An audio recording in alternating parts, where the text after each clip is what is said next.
All right, let's jump right in. We're going to talk about something that affects pretty much every business out there. We're asking a big question today. What if all those best practices we work so hard to follow are actually the very things holding us back? So I want you to really think about this for a second. Does your work life, your company's vibe, ever feel a little bit like this? Just this constant whirlwind of activity, emails flying, endless meetings, project after project. But then you get to the end of the week and have this kind of nagging feeling that you didn't really move the needle on anything important? Well, that feeling, it's a real thing, and we're going to call it the corporate hamster wheel. It's this strange place where a ton of organizations end up, often without even knowing how they got there. And that's the whole point of the hamster wheel idea, right? It's about being incredibly, undeniably busy. I mean, you're putting in the hours, you're checking off the to-do lists.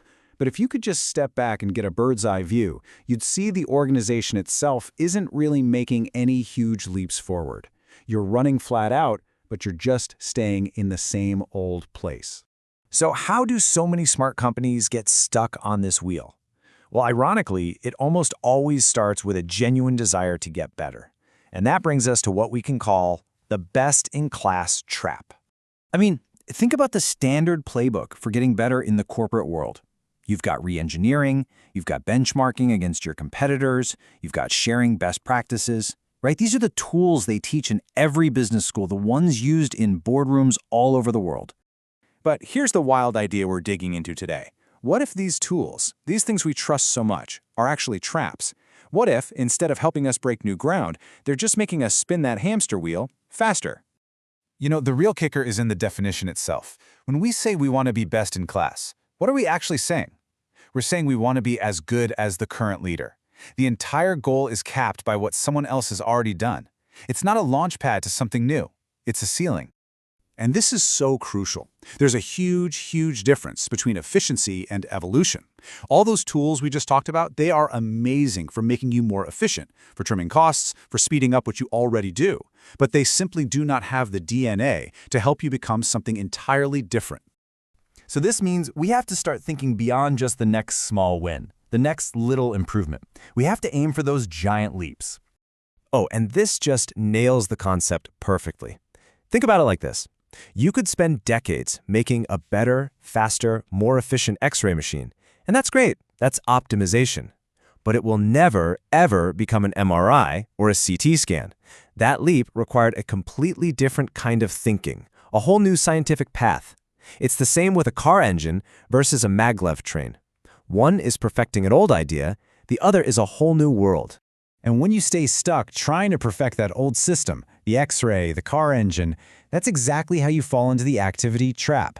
You are so busy making these tiny, incremental gains on a technology that has a built-in limit.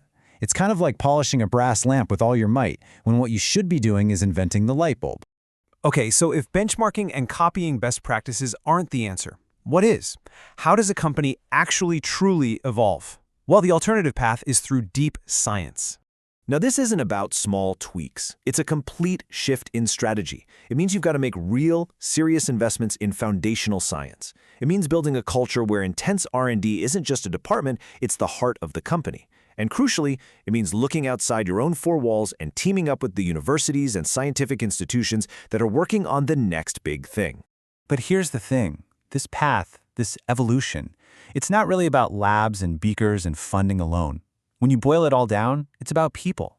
It's about tapping into the most powerful engine for growth we have, human ingenuity. I want you to just let this quote sink in for a moment.